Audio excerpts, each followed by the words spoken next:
그래서 이 교재의 내용을 그대로 한번 따라가 보는 걸로 하자면,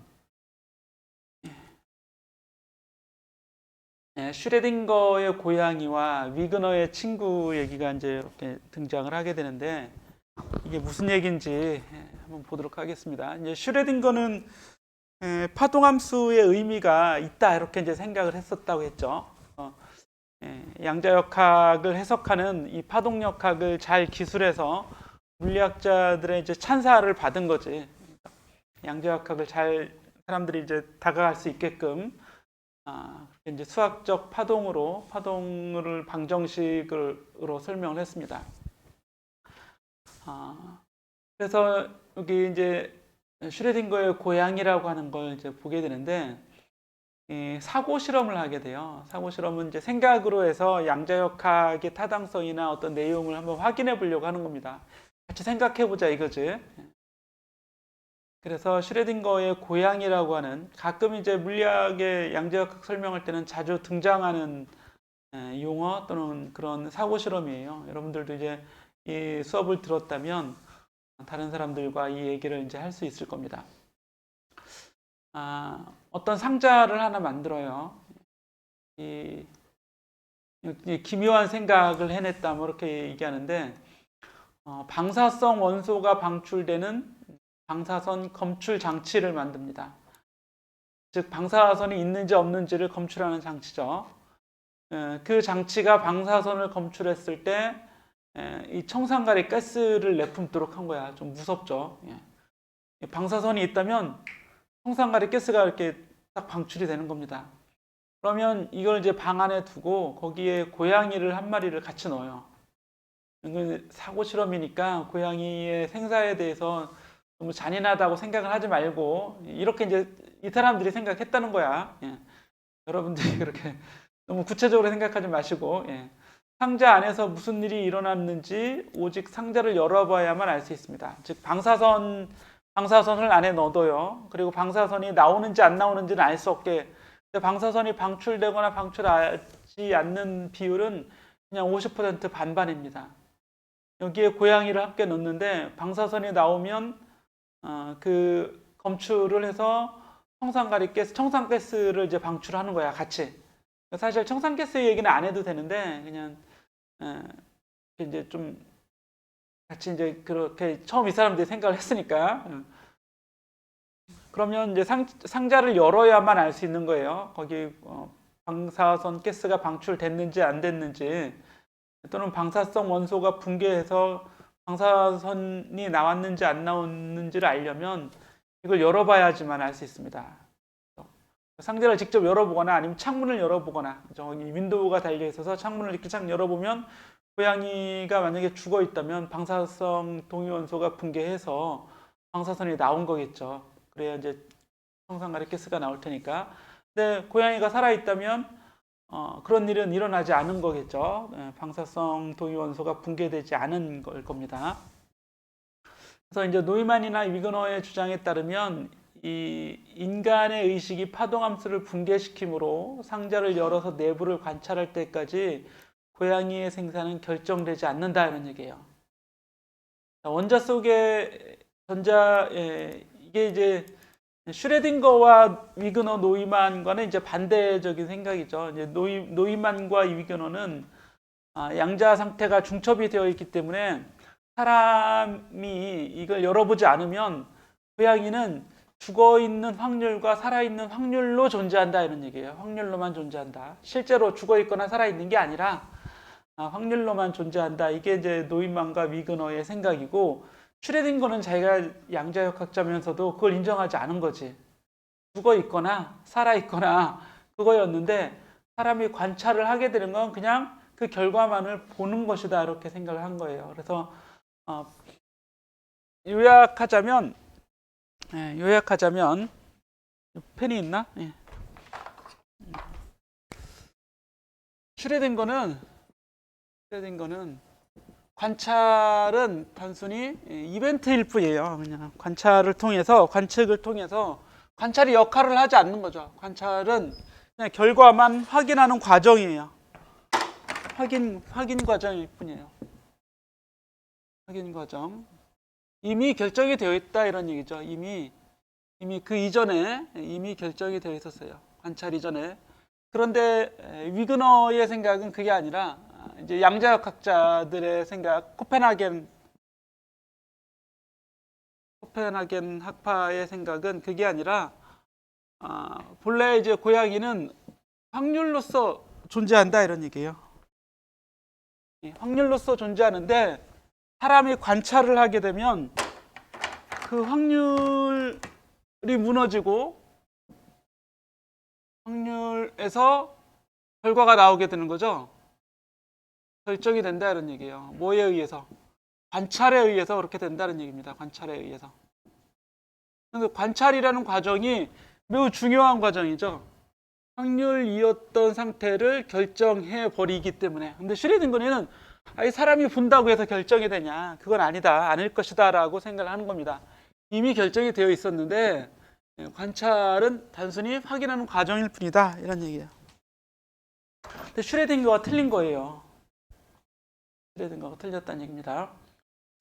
자, 슈레딩거의 고양이를 확장한 위그너의 친구라는 사고 실험도 있어요. 이건 뭐냐면 위그너의 친구라는 사람이 있어요. 위그너 이거 생각을 한 거야. 위그너의 친구라는 친구가 있는데 슈레딩거의 고양이 실험을 이 친구가 이 실험을 한 거예요.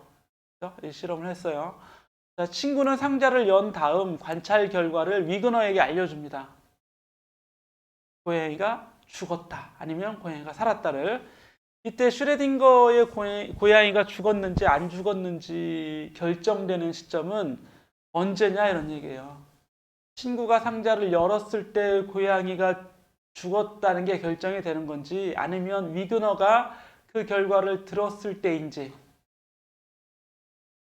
이 위그너의 얘기를 들어보면 위그너의 생각을 코펜하겐 학파의 얘기를 들어보면 관찰을 했어요. 고양이 상자를 열어서. 그러면 고양이는 이때 이제 결정이 되는 거죠. 죽었는지 살았는지가.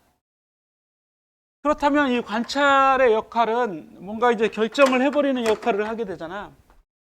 그런데 여기에 이걸 관찰한 사람이 위그너에게 이걸 알려줄 때는 위그너에게 고양이는 그럼 어떤 고양이냐 이런 얘기예요. 위그너에게 고양이는 이 위그너의 친구가 관찰했을 때는 고양이의 상태가 결정이 됐는데 위그너에게는 언제 고양이의 상태가 결정이 되냐 이런 얘기예요. 이 친구가 이걸 알려줘야 알겠지. 친구가 위그너에게 야 고양이가 죽어 있더라 라고 알려줘야 위그너는 고양이의 상태가 결정이 되는 거잖아요. 위그너에게는. 그럼 상태는 언제 결정이 되냐? 위그너의 친구가 관찰했을 때냐 아니면 위그너가 그 친구로부터 이 얘기를 그 소식을 전해 들었을 때 고양이가 죽었는지 살았는지 결정이 되는 거냐? 어느 시간에 그 확률이 무너지는 거냐? 이거를 이제 문제 삼는 거죠.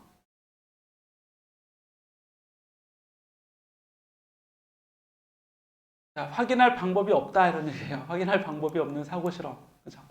그래서 이 사고 실험은 알 수가 없기 때문에 확인할 수가 없기 때문에 어렵다는 얘기입니다.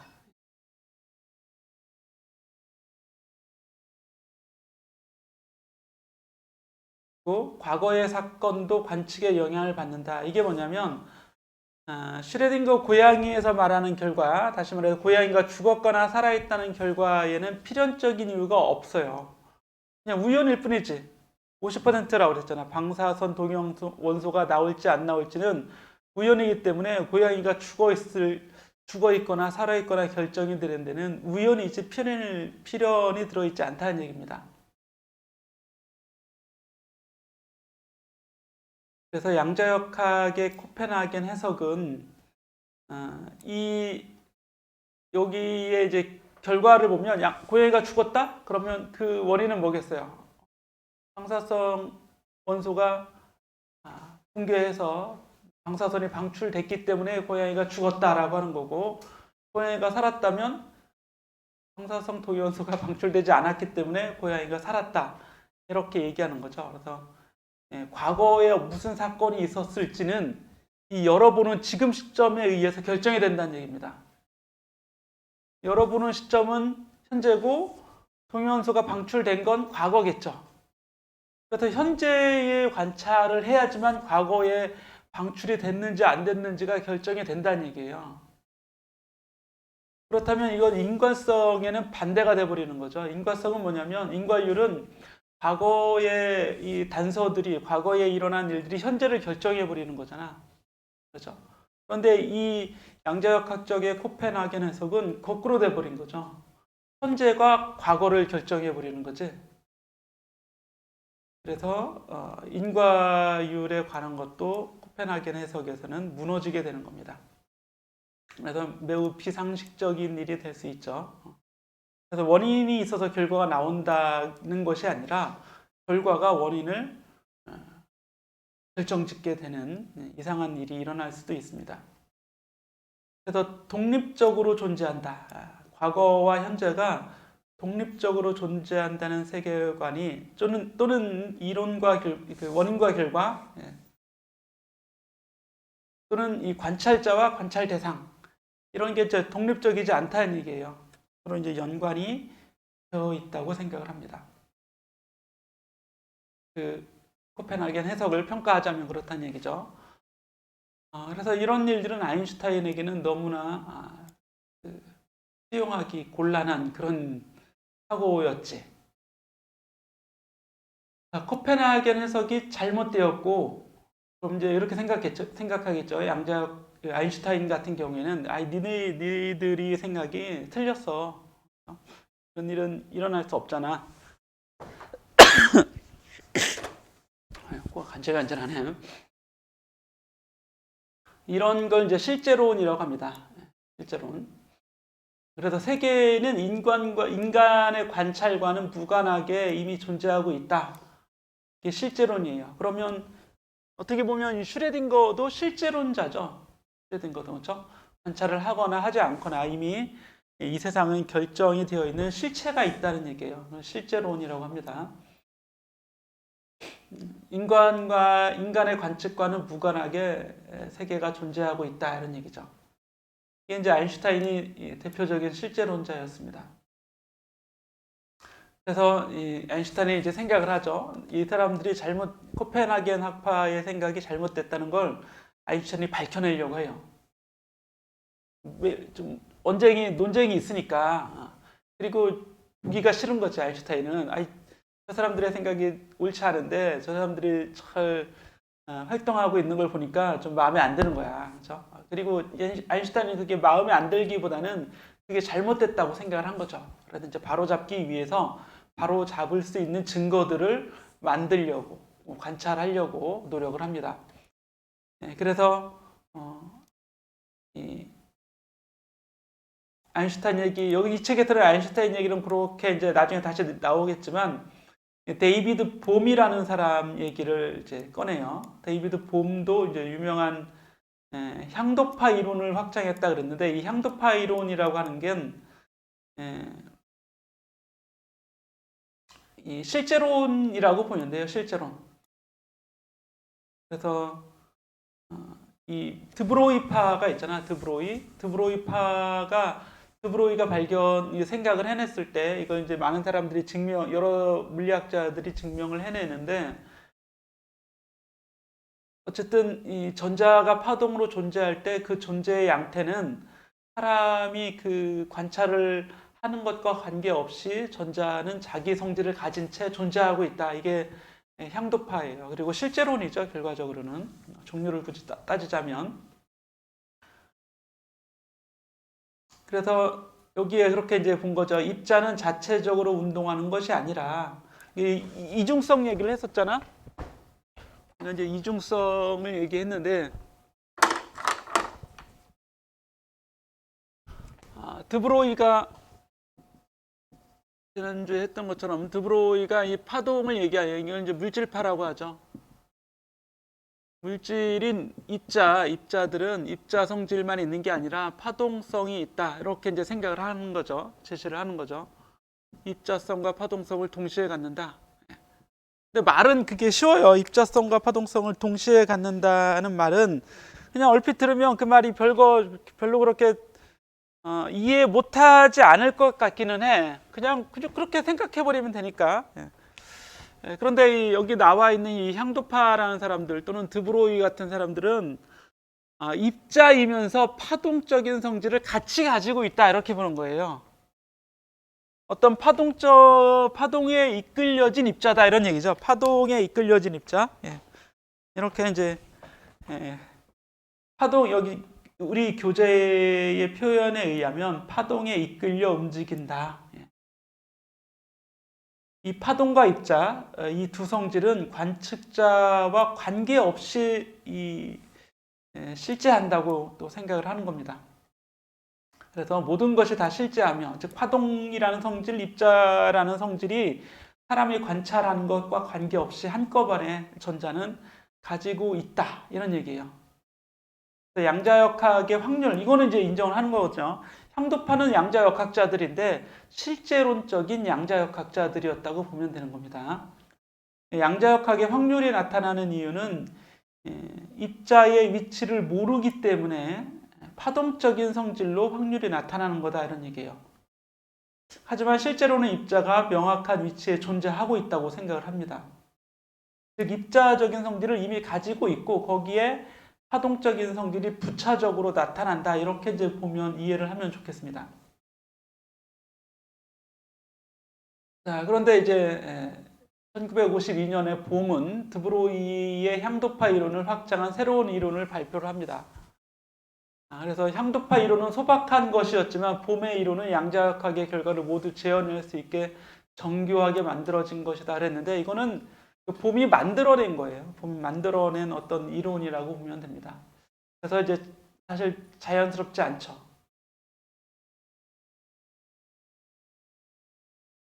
좀 여기는 이제 이 책에서는 이제 비국소성에 대한 얘기를 이제 먼저 이게 중요한 거예요. 양자역학에서 나오는 오늘 공부하는 거에서는 이 비국소적이라는 부자연스러움 역시 이제 부자연스러워요 이게. 하지만 양자역학은 비국소성을 보입니다. 비국소성을 영어로는 이제 non-locality라고 하는데 non-locality 우리말로 이제 비국소성이죠. 이 국소성이라고 하는 건 어느 한 범위 내에서 어느 범위 내에 정해져 있는 거지 범위 내에서만 그 성질이 유지되는 걸 국소성이라고 합니다. 지구면 지구 아니면 이 강의실이면 강의실 아니면 작은 입자 한 개면 한 개에만 그 성질이 국한되어 있는 걸 국소성이라고 하는데 양자역학은 기본적으로 비국소성이에요. 양자역학의 특징이죠. 양자의 특징이죠. 그러니까 양자역학의 특징이 아니라 양자라고 하는 이런 양자역학적 입자를 양자라고 하는 겁니다. 이거의 특징이 이제 비국소성의 그 특징을 두고 있습니다. 일반적인 물리 법칙에서는 비국소성의 성질이 나타나지 않아요. 이게 우리가 알고 있는 고전역학입니다. 국소성이 비국소성이 나타나지 않는다는 얘기는 국소적이라는 얘기죠. 이게 이제 어떤 의미인지 잘 이해가 안 될 수 있는데 이게 이해가 나와줘야 이해를 할 수 있을 텐데요.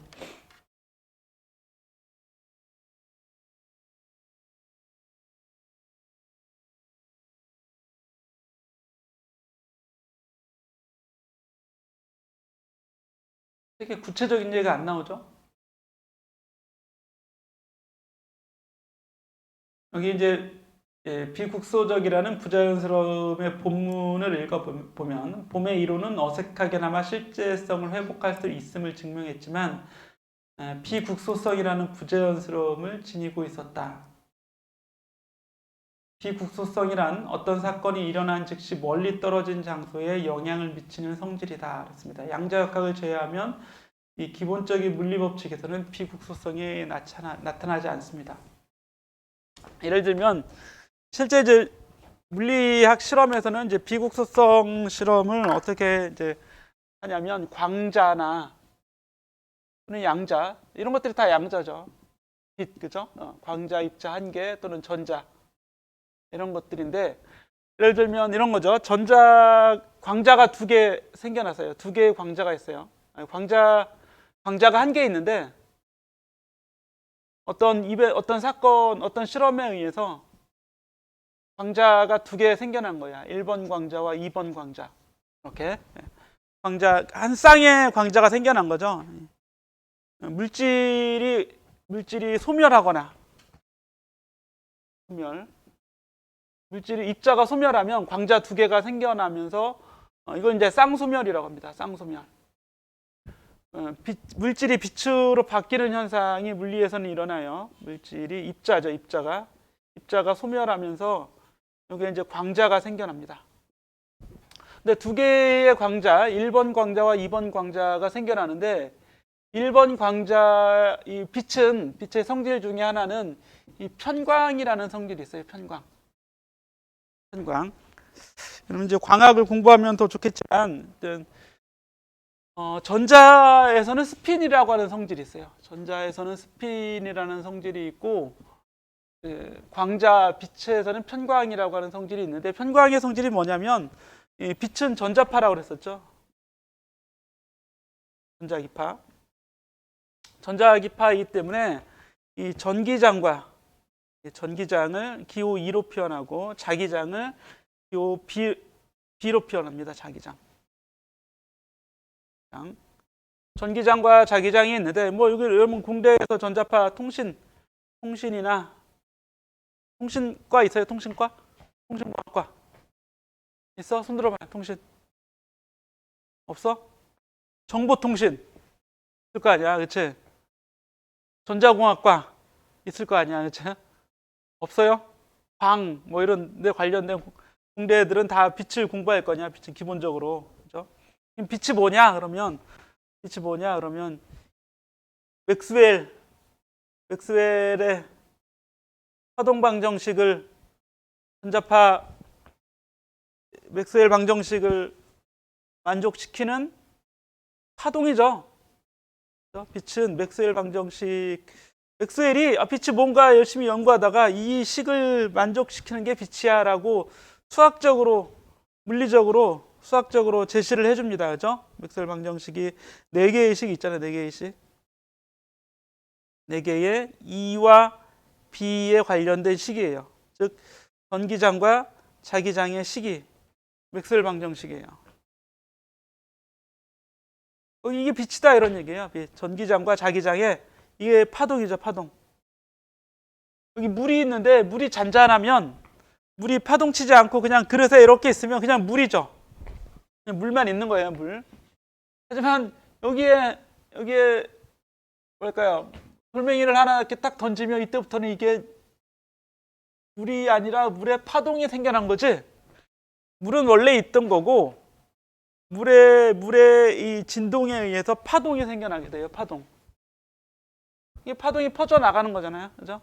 그래서 돌멩이를 하나 던지면 이렇게 그런 파동이 쫙 퍼져 나갈 거 아니야. 이렇게 되죠. 그럼 이건 물이야, 파동이야? 물이 만드는 파동인 거지. 그치? 파동. 마찬가지로 전기장과 자기장이 존재하는데 이게 물이에요. 물. 여기서 비유적으로 표현하면 이게 그냥 있으면 전기와 자기가 그냥 있는 거야. 어떤 일정한 값을 가지면서. 그런데 이게 이렇게 파동치면 바로 뭐라고요? 우리가 알고 있는 빛이 된다고요. 빛. 알겠어요? 물은 파동치면 그냥 파동이네 이건데, 이 전기장, 자기장이 파동을 치면 이게 뭐예요? 빛이 된다 이런 얘기예요. 우리가 보는 빛. 이 빛이 다 그런 빛이에요. 빛. 이게 다 진동이란 말이야. 진동, 파동. 뭐의 진동이야? 전기장이나 자기장의 진동이 되는 겁니다. 그래서 전기자기학을 열심히 공부할 거 아니야. 이제 공대생들의 절반은 80%는 전자기학을 공부할 거란 말이야. 식품공학과, 의류 패션공학과 이런 이제 전기전자를 전혀 다루지 않는 데서는 전기자기장을 공부할 필요는 없겠지만, 물질을 다룬다든가 광을 다룬다든가 전기전자를 공부하는 데서는 필수죠. 이게 필수. 이거를 공부하는 거라거든. 이거 이 사람들은 이걸 공부하는 거야. 이걸 다른 게 아니라. 이것만 이 맥스웰 방정식만 잘 알면 반땡 하는 거예요. 반땡. 50%를 먹고 들어가면 다 이해한 거라고 반을. 그죠? 뭐 전기전자는 거의 7, 80%를 안 거지. 이걸 알면. 나머지는 부차적인 일을 하는 거예요. 이걸 가지고 응용을 하는 겁니다. 자, 그런데 이 광자는 이 파동인 줄 알았던 얘네가 입자적인 성질을 나타나는 것의 이름을 광자라고 하는 거죠. 광량자. 그래서 광자, 포톤이라고 합니다. 어쨌든 얘도 파동적 성질을 가지고 있어요.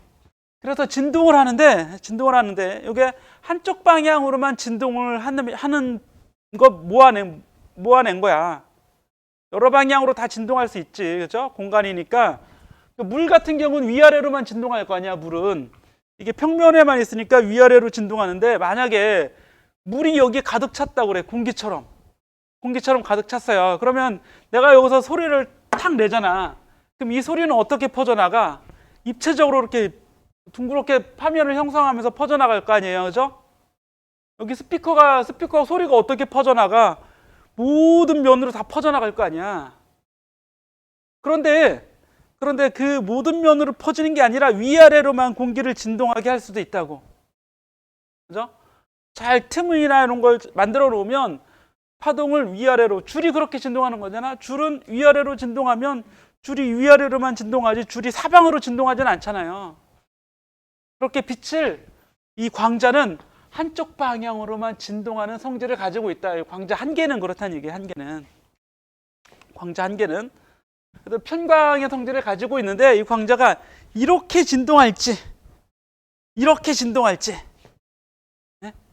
위아래로 진동할지 쉽게 표현하면 그렇다는 얘기예요. 쉽게 표현하는 거예요. 어렵게 이야기하면 여러분들이 못 들으니까, 이게 이 위아래로 진동하는 파동과 좌우로 진동하는 파동이 같이 만들어진다고요. 이 두 개의 광자가 만들어지는데, 하나는 위아래로 진동하는 광자고 하나는 좌우로 진동하는 광자가 동시에 만들어진다고. 두 개의 광자가 만들어질 때. 그죠? 이러면 이제 쉽게 이해하죠? 그죠? 빛이 탁 두 개가 만들어져. 예를 들어서 여기에 전자가 있는데, 전자가 사라질 수 있어요. 물리학에 실제로 사라집니다. 전자는 사라지면서 감마 광자 두 개가 만들어져요. 감마 광자가 두 개 만들어지는데, 하나는 파동이 이렇게 진동하는 감마 광자고 하나는 이렇게 진동하는 감마 광자가 만들어진다고. 감마는 대문자를 쓰면 이렇게 쓰면 소문자 감마. 이렇게. 그렇죠? 그런데 어떤 게 요놈이고 어떤 게 요놈일지 알 수가 없어요. 똑같은 광자인데 편광은 다르다, 이런 얘기예요. 편광만은 달라요. 어떤 놈이 요놈이고 어떤 놈이 요놈인지 알 수 없는데, 그럼 얘를 관찰하면 얘는 이런 편광을 가지는 걸로 관찰됐다면 얘는 어때요? 당연히 이런 파동, 이런 편광을 가지는 전자겠지. 그렇죠? 당연하잖아? 불은 분명히 요거 아니면 요거 이렇게 만들어지는데, 얘를 관찰하면 얘는 관찰하지 않아도 이런 편광을 갖게 되잖아. 그러면 잘 보세요. 얘는 관찰을 하지 않았는데도 결정이 돼버리지. 그죠? 양자역학자들의 코펜하겐 해석에 의하면 관찰을 해야지만 상태가 결정이 되거든. 근데 이 경우에는 관찰을 하지 않아도 결정이 되죠. 자, 그리고 공간적으로 다른 곳에 있죠. 얘는 두 개니까 같은 곳에 있지는 않을 거 아니에요. 한 놈은 저쪽에 있고 한 놈은 저쪽에 있어. 근데 얘는 관심을 갖지도 않아. 어디에 가 있는지도 모르겠어. 근데 얘를 관찰하면 얘가 결정이 돼버린다고. 이걸 비국소성이라고 합니다. 그렇죠? 얘에 의한 효과가 얘를 결정해버리잖아. 얘를 관찰하기 전에는 어때요? 이거나 둘 다 확률로서만 존재하는 거죠. 편광이 어느 방향의 편광을 가질지는, 어느 방향으로 편광되었을지는 확률로서만 존재하다가, 얘를 관찰하면 얘는 당연히 관찰이 됐으니까 이렇게 결정이 됐고, 요놈은 관찰하지 않았는데 위치도 다른데 결정이 돼버리는 거지. 국소적이지 않다는 얘기예요. 관찰의 효과가 국소적이지 않다. 관찰은 바로 파동함수를 붕괴시키는 거죠. 파동 함수가, 파동이 붕괴가 아니라 파동 함수가 붕괴가 되는 거예요. 파동 함수가 붕괴가 되는데 이런 일이 일어나게 하는 건 관찰에 의해서 일어난 거죠. 근데 이런 관찰을 하지 않았는데도 파동 함수가 다른 위치에서 붕괴된다는 얘기입니다. 이곳이 아닌 다른 곳에서 서로 연관이 되어 있다는 얘기죠. 이건 비국소성은, 여러분들이 비국소성이라는 말을 이해하기가 어렵다면 비국소성은 두 입자가 연관이 되어 있다는 얘기예요. 연관이란 말은 사실 공식적인 말은 아니지만 상관관계에 있다, 뭐 이렇게 생각을 해도 돼요. 어떤 관계를 가지고 있다. 근데 실제 실험은 저렇거든요. 비국소성이 일어나거든, 나타나거든. 근데 우리가 살고 있는 이런 거시세계에서는 그게 말이 안 되잖아. 아인슈타인은 그걸 인정하지 않은 거죠. 그래서 이제 봄의 이론은 양자역학에 관한 스문변수 이론이라 불리는 이론 중 하나다 그랬는데, 이 스문변수 이론이라고 하는 건 이 비국소성이, 그럼 이건 인정해. 비국소성이 일어나는 걸 인정해. 이건 인정해요. 스문변수 이론의 경우에는 인정하는데, 그럼 왜 이런 비국소성이 일어나느냐? 뭔가 모르는 이유가 있다, 이런 얘기예요. 뭔가 모르는, 우리가 아직 모르는 작용이 일어나기 때문이다, 이런 얘기예요. 그럴듯하죠, 그죠? 뭔가 우리가 아직 발견하지 못한 뭔가 관계가 있는 뭔가 매개체가 있다는 얘기죠. 새로운 매개체. 이 매개 때문에, 이 뭔가 모르는 작용 때문에, 그래서 모르기 때문에 그냥 숨변수라고 하는 거야. 숨겨진 뭔가 있어. 이게 봄의 이론인 또는 아인슈타인의 생각이에요. 양자역학은 이런 게 없다예요. 이런 게 없다. 숨변수가 없다. 우리가 알 수 없는 뭔가가 없어요. 그냥 자연이 원래 그렇다는 얘기입니다. 그럼 아인슈타인은 말도 안 돼. 원래 그런 게 어딨어. 실제로 뭔가 있기 때문에, 우리가 아직 모르지만 실제로 뭔가 있기 때문에 이런 작용이 일어나는 거지 라고 생각하는 겁니다. 그리고 아인슈타인에게 있어서 이게 인정할 수 없는 이런 비국소성의 이유가 없는, 실제가 없다는 걸 인정할 수 없는 이유 중에 하나는, 아인슈타인은 상대론을 만들었잖아요. 특수상대성 이론이나 일반 상대성 이론의 내용을 보면 어떤 것도 빛보다 빨리 움직일 수가 없어요. 이 세상에 그 무엇도 빛보다 더 빠르게 움직일 수 없습니다. 그리고 지금까지의 모든 발견에 의하면 이 아인슈타인의 상대성 이론 완벽하게 맞아요. 우리가 지금 많이 이용하고 있어요. 인공위성이라든지 지구의 자전이라든지 이런 것들을 보면 우리가 관측하는 인공위성, GPS나 이런 거에서도 다 상대성 이론을 동원해야지만 정확한 위치가 결정이 됩니다. 그렇지 않으면 이제 오차가 너무 심해지게 돼요. 상대성 이론은 완벽히 맞는 거야.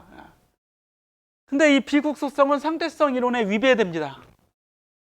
위배가 되기 때문에 아인슈타인은 또 인정하지 않은 거죠. 비국소성에 아무런 실체가 없다는, 비국소성은 인정하지만 이게 왜 그러냐면, 이 두 입자를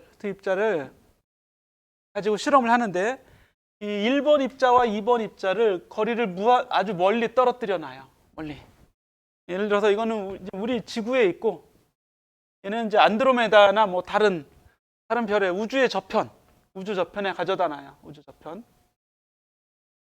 우리가 그냥 안드로메다라고 많이 얘기하잖아.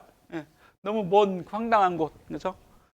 자, 그러면 이걸 관찰하지 않으면 아직 편광의 결과가 결정되지 않았겠죠. 사람이 관찰하지 않으면, 그죠? 자, 얘를 지금 관찰을 한다고 하자고요. 1번 이 광자를 관찰했더니 편광이 이런 편광이 나왔어요. 그럼 2번 광자는 당연히 이런 편광을 가지고 있겠죠. 그죠?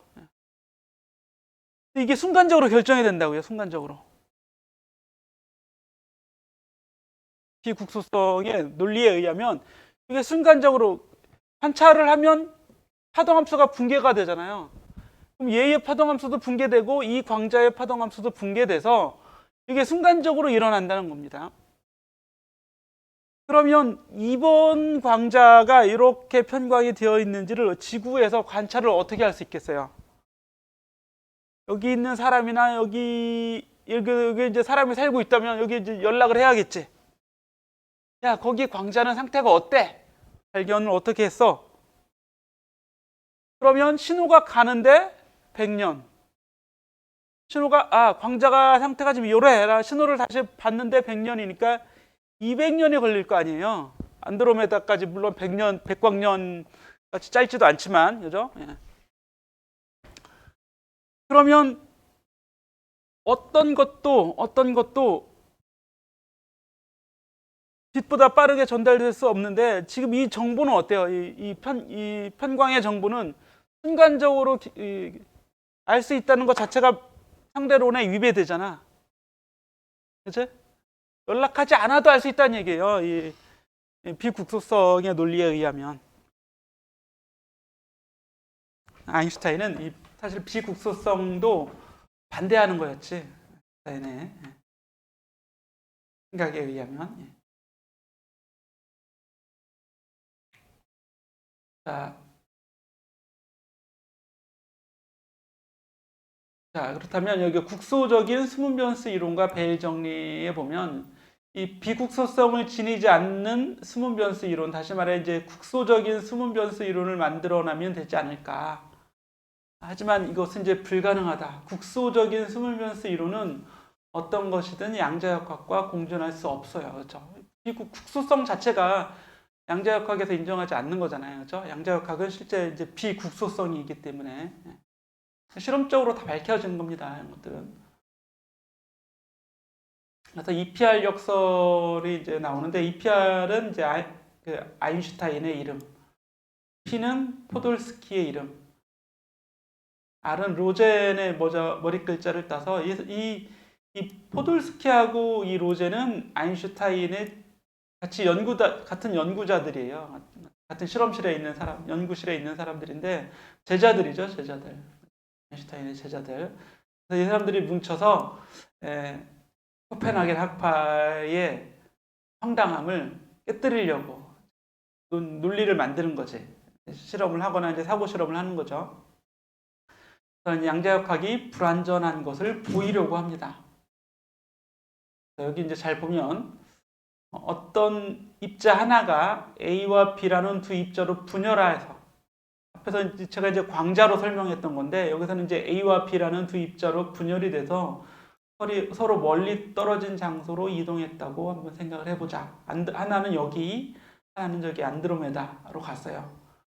이 분열이 일어난 후에 한쪽 입자의 위치를 알면 다른 한쪽 입자의 위치도 알 수 있고, 여기서는 이제 위치와 속도를 가지고 얘기를 하는데, 한쪽 입자의 속도를 알면 다른 한쪽 입자의 속도도 알 수 있는 상황을 만들어낼 수 있다. 마치 이 편광처럼 하나를 알면 다른 하나의 성질이 결정이 된다는 얘기죠. 한 광자의 편광 상태를 실험을 통해서 확인하면 다른 광자의 편광 상태는 굳이 실험하지 않아도 결정이 되어 있다는 얘기입니다. 여기 EPR 역설은 요거를 여기 책에 여기 있네. 이거 보고 하면 되겠네. A라는 입자가 있고 B라는 입자가 이렇게 있는데, A라는 입자의 성질은, 자, 우리 위치, 지난주에 불확정성의 원리에 설명했었죠. 위치와 속도. 얘도 위치와 속도를 가지고 있을 텐데, 이 불확정성 원리는 이제 나중에 다시 한번 설명하고, 하나의 위치를, A의 위치를 알면 B의 위치가 결정이 돼요. 마치 편광을 알면 얘의 편광 상태가 결정이 되는 것처럼 라고 한번 생각해보자, 이런 얘기예요. 라고 생각해보자. 그럼 A의 속도를 알면 B의 속도도 결정이 되는데, A에게서는 위치와 속도를 동시에 알 수 없잖아요. 불확정성의 원리에 의해서 위치와 속도는 지난주에 전자를 설명했던 것처럼 위치를 알려고 하면 속도를 알 수 없는 상황이 만들어지게 되고, 속도를 정확히 측정을 하려고 하면 위치를 정확히 측정할 수 없는 것으로 귀결이 돼버리죠. 그건 이제 불확정성의 원리라고 합니다. 하지만 하나는 정확하게 측정할 수 있다고 합시다. 하나는. 그래서 A에게서는 위치를 정확히 한번 측정해보자, 이런 얘기예요. A의 위치. 그럼 속도는 모르죠. 그죠? 불확정성의 원리에 의하면. 그런데 B에서는 속도를 정확히 측정할 수 있다고 하자고요. 속도는 정확해요. 그럼 위치는 모르겠죠. 하지만 비국소성에 의하면 A의 위치를 측정하면 B의 위치가 결정이 돼버리지. 그죠? 그리고 B의 속도를 측정하면 A의 속도가 결정이 돼버리죠. 이게 EPR 사람들의 생각이에요. 여기서 거리를 멀리 떨어뜨리면, 지금 멀리 떨어뜨린 겁니다. 영향을 주고받을 수는 없죠. 그런데 양자역학에 따르면 이게 비국소성이 있기 때문에, 그리고 동시에 결정할 수 없는 이 불확정성의 원리가 있기 때문에 A의 위치를 측정하는 실험을 해보자. 그러면 실험 설정상 입자의 B의 위치는 측정하지 않아도 그냥 알 수 있다. 요거는 이제 불확정성의 원리고, 이 설명은 비국소성을 얘기하는 겁니다. 비국소성.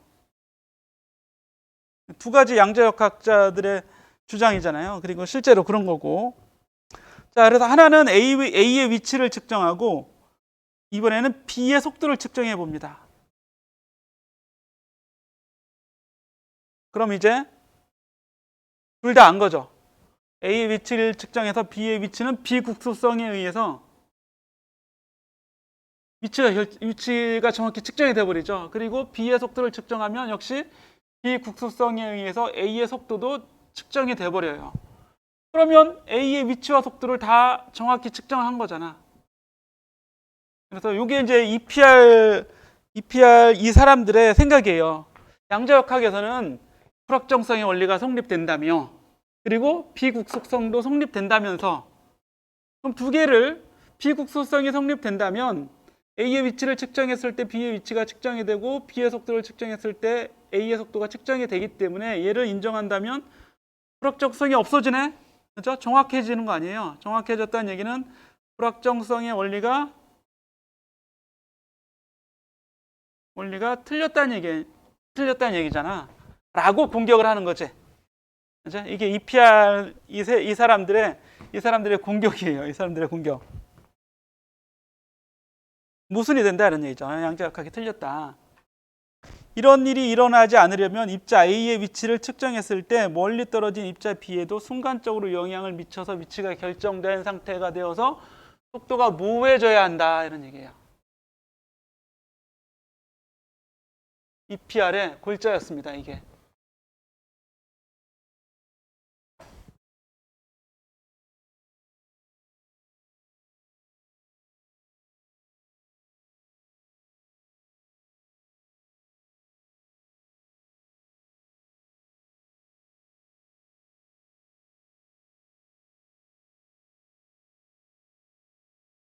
그치? 이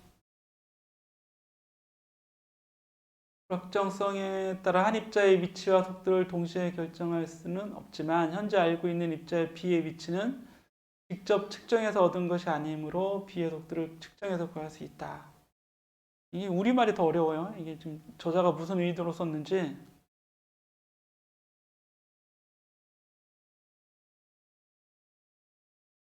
이런 일이 일어나지 않으려면이 뭐야?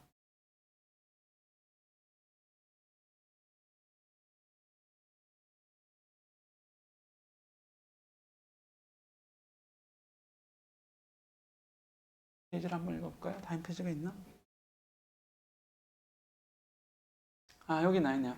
하지만 양자역학에서 이러한 비국소성이 나타나는 일은 피할 수 없는 사실이다. EPR 논문에서 이를 역설이라고 생각했지만 만약 비국소성을 인정해 버린다면 역설이 아니다.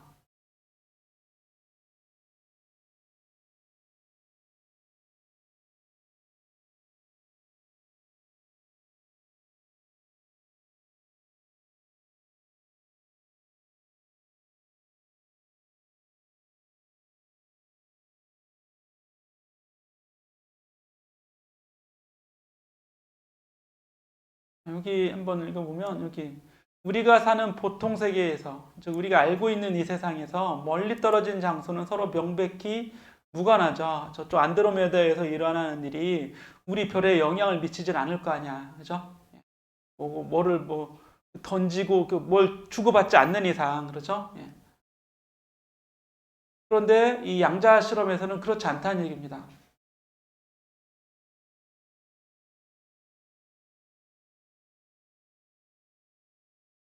양자 얽힘은 비국소적이지만 상대성 이론과 모순되지 않는다. 이게 뭐냐면 아인슈타인은 상대성 이론과 모순된다고 생각을 했었어요. 1번 상태가 결정이 되면 무한히 멀리 있는 2번 상태도 결정이 되는데 이게 어떻게 순간적으로 결정이 돼버리냐 이런 얘기죠. 이걸 알려면 이거의 상태를 알려면 연락을 주고 받아야 되는데 그러려면 빛과 같은 속도로 가도 수백 년이 걸리는데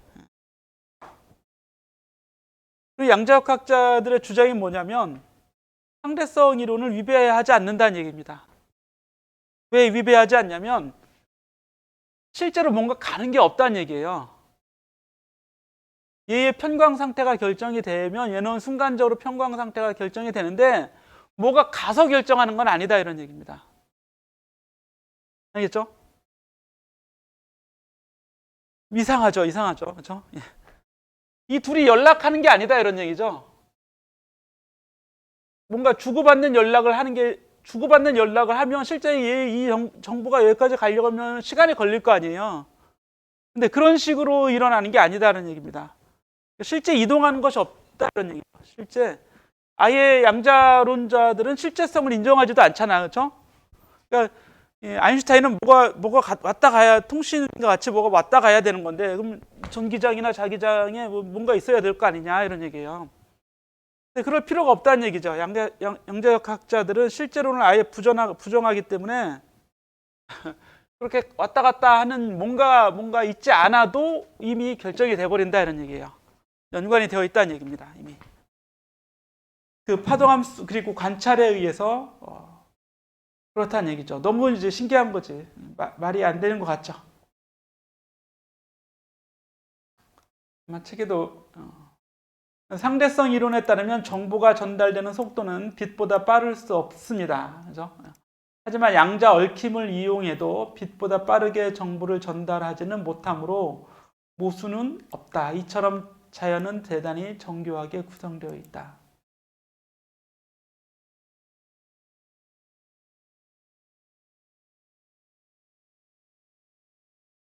여기 이제 이걸 양자 얽힘이라고 합니다. 비국소성이 일어나는 거 뭔가 얽혀 있는 거죠. 관계가 있는 거예요. 아까 이제 연관이라고 했던 걸 여기 양자 얽힘이라는 영어로는 이제 인탱글먼트라고 합니다.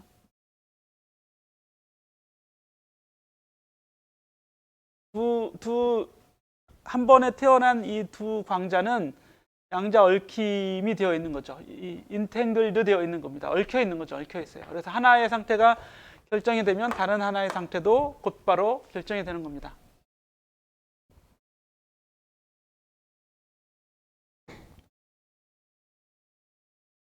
여기까지 한번 다 해보고 이거를 이제 배례 부등식이라고 하는 게 있는데 이거는 좀 쉬었다가 할까요? 예.